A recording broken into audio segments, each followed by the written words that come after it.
সব উঠবে দেখে দেখা কত টাকা রে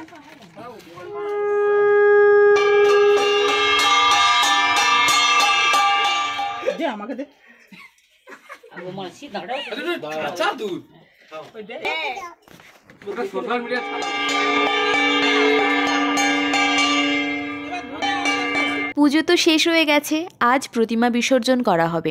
তার জন্য পিসি ঠাকুরের সামনে থেকে সমস্ত জিনিসপত্রগুলো সরিয়ে গুছিয়ে রাখছে, আর আমরা এদিকে বসে পড়েছি খাওয়ারের আয়োজন করার জন্য সবজি কাটতে। যেহেতু ঠাকুর বের করানোর পর তারপর আমিষ ছোঁয়া হবে, তাই জন্য এখন আমিষ বাদে বাদবাকি সবজিগুলো কেটে রাখছি। আমিষগুলো ঠাকুর বিসর্জনের পরই কাটাকুটি শুরু হবে। সব মিলিয়ে আমরা সবাই খুব ব্যস্ত আছি, আর ওদিকে চলছে মাকে যে কনকাঞ্জলি দেওয়া হবে তার প্রস্তুতি। তবে তার আগে প্রতিমাকে বাইরে বের করে আনতে হবে, তার জন্য কাকু জেঠু সবাই মিলেই হাত লাগিয়েছে। তবে দরজাটা যেহেতু একটু ছোট, তার জন্য খুব সাবধানে ঠাকুর বের করতে হবে। তার আছে উপরে আবার যাও একটু ডানে দিকে লাও মেদা ডানে দিকে ফটা করে ঠিক আছে তুলো না এবারে তুললে হয়ে যাবে হ্যাঁ তুলো এবারে তুলো আস্তে আস্তে উড়ে লাগবে তুলো মেদা তুলো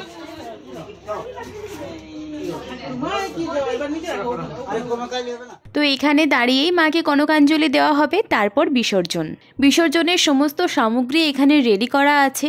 আর বিসর্জন হবে অথচ আবির খেলা হবে না, সেটা তো হতে পারে না। তাই দেখো এখানে ওই যে যমজ বোন, ওরা কিন্তু অলরেডি আবির খেলা শুরু করে দিয়েছে। ধুনো ধরানো আর এদিকে আবির নিয়ে খেলায় মেতে যাওয়া, এইসব আমাদের মতো নিপাট বাঙালিদের মধ্যেই দেখা যায়। আমি তো ভাই মনে প্রাণে একদম নিপাট বাঙালি। বাঙালিয়ানাটা একদম আমার হৃদয়ের অন্তঃস্থল থেকে আসে।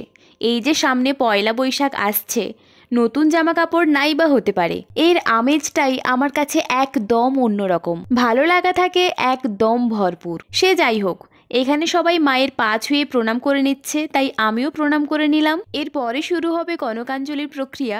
কনকাঞ্জলি দেবে আমার মা। তবে চলো কনকাঞ্জলির কিছু মুহূর্ত আমি তোমাদের সামনে তুলে ধরি।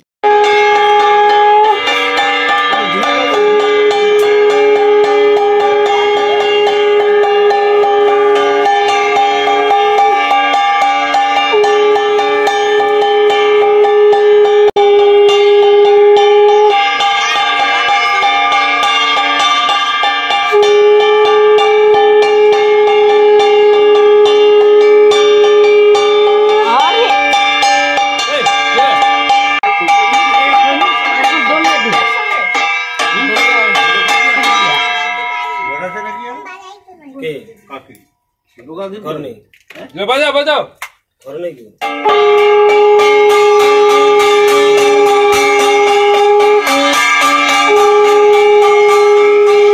কনকাঞ্জলি চলুক, তবে আমি তোমাদের সাথে কিছু কথা শেয়ার করতে চাই। জানো, ঠাকুর আনার দিন থেকে পুজো শেষ হওয়ার আগের মুহূর্ত পর্যন্ত ঠাকুরের চোখে আমি যে তেজটা দেখেছিলাম, সেটা দেখে কিন্তু আমার সত্যি খুব ভয় করছিল। আর আরতির সময় তো আমি ঠাকুরের চোখের দিকেই তাকাতে পারিনি। সে কি তেজ! সত্যি বলছি, আমার খুব ভয় লাগছিল। তারপর জানো তো, বিসর্জন যেদিন হয় সেদিন সকালে আমি গেছিলাম মাকে দর্শন করার জন্য। আমি না একটা অদ্ভুত জিনিস লক্ষ্য করলাম। সেদিন মায়ের চোখটা না ভীষণ স্নিগ্ধ লাগছিল, এত স্নিগ্ধতা আর মায়ায় ভরা। আমি তাই সবাইকে বলছিলাম, তোমরা কি এই জিনিসটা লক্ষ্য করেছো? দেখলাম সবাই আমাকে প্রায় একই কথাই বলছে। আর এদিকে দুই বোনের কাণ্ডটা শুধু একবার দেখো। কনকাঞ্জলির প্রসাদ নিয়েই দুটিতে খেতে বসে পড়েছে, আর এত মজা করে আর তৃপ্তি করে খাচ্ছে, তোমরা দেখো, না দেখলে তোমাদের বিশ্বাসই হবে না। সবাই বলছিল ঠাকুর ওদের মধ্যে দিয়েই খাচ্ছেন।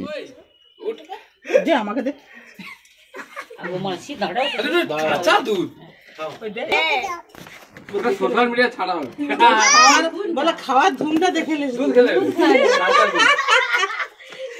হাই দো মার পেলে গেছে হাই রেখে দো হ্যাঁ খেলিছে সোনার বাকি জানা মিশামিশি করতে খেলিছে সেগুলো মুখে একটু দে সেগুলো মুখে একটু দে সঙ্গে খা একদম ভাইরাস হয়ে যাবে।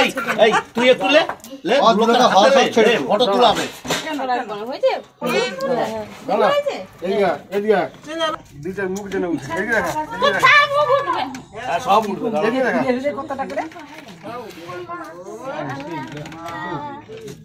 মুখে পুরে রে তুই ওই কালী মাতা কি জয় কালী মাতা কি জয় কালী কি জয় কাছি মা কালী মাতা জয়।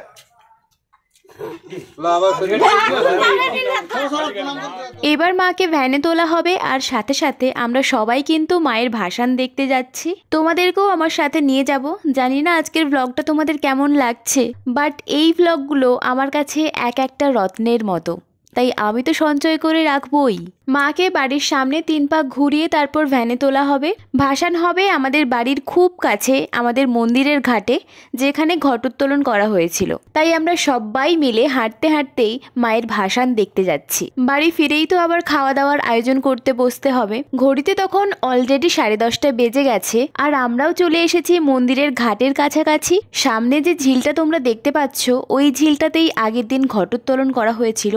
বিশাল বড় ঝিল। আজ ওখানেই মায়ের ভাসান হবে। ওই অত বড় ঝিলটার এটাই হলো আমাদের মন্দিরের ঘাট। প্রথমেই প্রতিমার পেছনের ব্যাকগ্রাউন্ডটা ভাসান দিয়ে দেওয়া হলো, তারপরেই হবে প্রতিমার ভাসান। তবে বাড়ির সামনে যেরকম প্রতিমাকে নিয়ে 3 পাক ঘোরা হয়েছিল, এখানেও ভাসানের আগে ঠিক একই রকমভাবে 3 পাক ঘোরা হবে।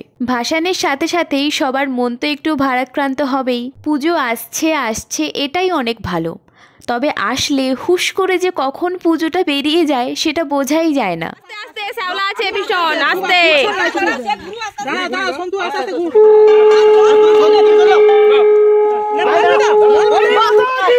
জয় জয় বলো বলো বলো জয়।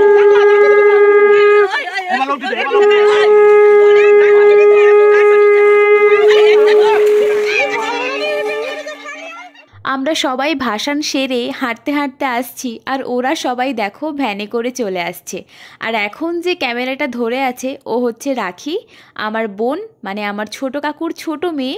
আজকের যে ভিডিও ক্লিপিংসগুলোর জন্য তোমরা আজকের এই ভ্লগটা দেখতে পাচ্ছ, এর পুরো ক্রেডিট কিন্তু ওই রাখির। আর এদিকে আমাদের রান্না অলরেডি স্টার্ট হয়ে গেছে, কারণ আর একদম দেরি করা যাবে না। সবার শরীর ভীষণ টায়ার্ড ছিল, আমিও টায়ার্ড ছিলাম, তাই এর পরবর্তী কিন্তু কোনো ভিডিও ক্লিপিংসই আর নেওয়া হয়নি। তাই আজকের ভিডিওটা এই পর্যন্তই। ভিডিওটা যদি ভালো লাগে তাহলে একটা লাইক করে দিও আর চ্যানেলটাকে সাবস্ক্রাইব করে দিও। আচ্ছা, আজ তবে আসি, দেখা হচ্ছে পরবর্তী ভিডিওতে।